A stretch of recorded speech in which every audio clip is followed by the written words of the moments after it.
Huawei a beau faire de sa gamme P avec les P30 et P20 des smartphones dédiés à la photo, il ne faut pas oublier pour autant que ces smartphones de fin d'année, la gamme Mate en profite également. Et cette année, on risque d'avoir des changements drastiques. Salut à tous, c'est Maxime de Frandroid. Aujourd'hui, on va parler de tout ce qu'on sait pour l'instant sur le Huawei Mate 30 Pro et particulièrement sur la photo. Vous êtes prêts? C'est parti!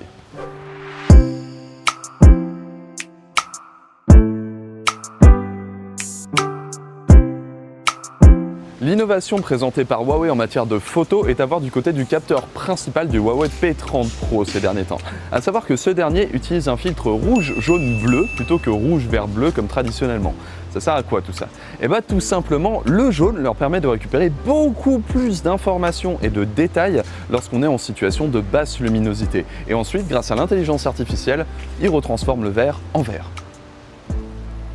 La rumeur lancée par Ice Universe veut que le Huawei Mate 30 Pro s'équipe de 3 capteurs cette année, à savoir un capteur 40 mégapixels, un second de 40 mégapixels et enfin un dernier 8 mégapixels qu'on imagine être l'ultra grand angle. On n'a pas vraiment idée des configurations à l'heure actuelle, mais il s'agit de voir un peu dans l'histoire de Huawei ce qu'ils ont fait pour peut-être établir ce qu'il serait sur le Huawei Mate 30 Pro. À savoir qu'on imagine bien que le Huawei Mate 30 Pro est un premier capteur avec un filtre rouge, jaune, bleu et enfin un second capteur avec un filtre rouge, vert, bleu traditionnel afin de vraiment récupérer toutes les informations de l'image. Ou alors ça pourrait même être le grand retour des capteurs monochromes qui leur permettaient de faire pareil sur les générations précédentes. Enfin, Ice Universe indique qu'on récupère le capteur TOF cette année, ce qui veut dire qu'on récupère le sublime mode portrait du Huawei P30 Pro et ça c'est une super bonne nouvelle.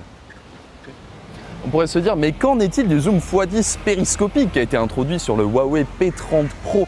A priori, il n'a pas trop l'air d'être là, il sera peut-être réservé à la gamme P à l'avenir. Ou alors, Huawei aurait prévu d'utiliser justement ces deux gros capteurs de 40 mégapixels pour nous l'offrir au format numérique. Qui sait, de toute manière, c'est pas une énorme perte, on va pas se mentir, le zoom x10 sur mobile, ça sert pas nécessairement à grand chose, un zoom x5, ça peut être très bien aussi. Par contre, on a une autre information qui cette fois-ci est d'une source quand même un petit peu plus fiable, à savoir que Huawei a déposé deux marques en Europe, CineLens et Camera Matrix. Ce que ça nous dit, c'est que Huawei va vraiment se focaliser sur la vidéo cette année et ce qu'on avait vu sur le Huawei Mate 20 Pro, c'est qu'il proposait énormément d'étalonnage qui était justement lié au cinéma pour nous permettre de filmer en vidéo comme ça, tu vois, pas piquer des hannetons. Là, je pense qu'il y aura un petit peu plus de fonctionnalités, mais ce qu'on attend vraiment surtout, c'est une qualité audio supérieure. C'est ce qui manque sur mobile, sur Android.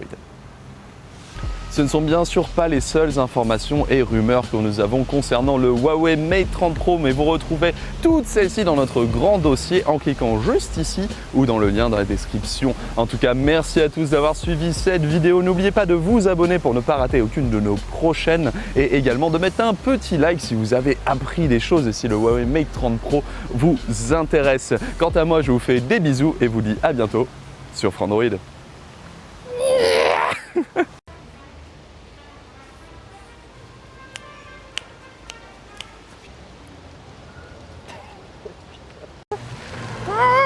Tu me prends dans ses bras. Et tu filmes.